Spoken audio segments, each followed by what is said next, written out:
Ignore कर रहे हो मुझे? सुभान, तुमने गिटार बजाना छोड़ दिया था ना? हफीज मामू नाराज हो जाएंगे सुभान।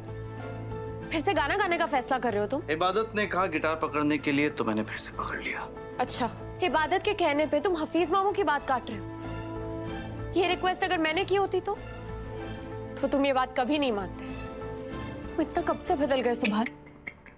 मैं बदला नहीं, मैं जैसे पहले था ना वैसा बन गया हूं। पर मुझे यकीन नहीं होता कि तुमने मुझे क्या से क्या बना दिया था। I mean, मैं एक ऐसा इंसान बन गया था जिसका दिल पत्थर का हो गया था, जो झूठ बोलता था, लोगों के दिल तोड़ता था। तुम्हारे साथ और कुछ दिन रहता ना तो पूरी दुनिया मुझसे नफरत करने लगती। मन्नत, ये तो अच्छा हुआ कि तुम्हारी असलियत मेरे सामने आ गई, तुम्हारा राज मेरे सामने खुल गया। और इबादत ने मेरा ख्याल रखा। ये गिटार देख रही हो? ये सिर्फ गिटार नहीं है, ये मेरी जिंदगी है, मेरी रूह है। और ये बात इबादत ने समझी। उसने समझा कि मैं म्यूजिक को कितना मिस कर रहा हूँ। उसे पता है कि म्यूजिक मेरी जिंदगी है, इसलिए उसने कोशिश की, इनफैक्ट उसने पुश किया मुझे कि मैं फिर से म्यूजिक शुरू करूं, म्यूजिक को फॉलो करूं।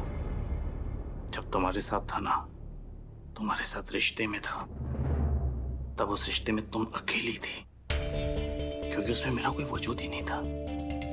तब भी मैं तन्हा था। जब इबादत से मिला ना, तो उसने मुझे मुकम्मल कर दिया।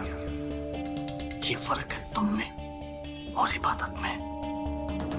उसने मुझे मेरी गलतियों का एहसास कराया, मेरी पहचान वापस दिलाई। इबादत झूठी है सुभान, इबादत मक्कार है और मैं जैसी हूँ, तुम जैसा मुझे समझ रहे हो मैं वैसी नहीं हूँ। रियली? तुम जैसी हो ना मन्नत, मैं अच्छी तरीके से समझ चुका हूँ, देख भी चुका हूँ। इबादत ने मुझे फिर से म्यूजिक से इंट्रोड्यूस किया, मुझे म्यूजिक में वापस लौटाया। तुम कैसी हो ये मुझे समझने की जरूरत नहीं है।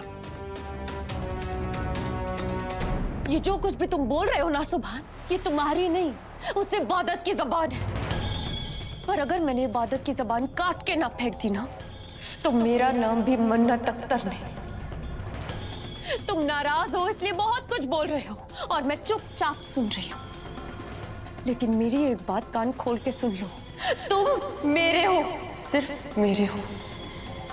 और तुम्हें पाने के लिए मैं किसी भी हद तक जा सकती हूँ। याद रखना।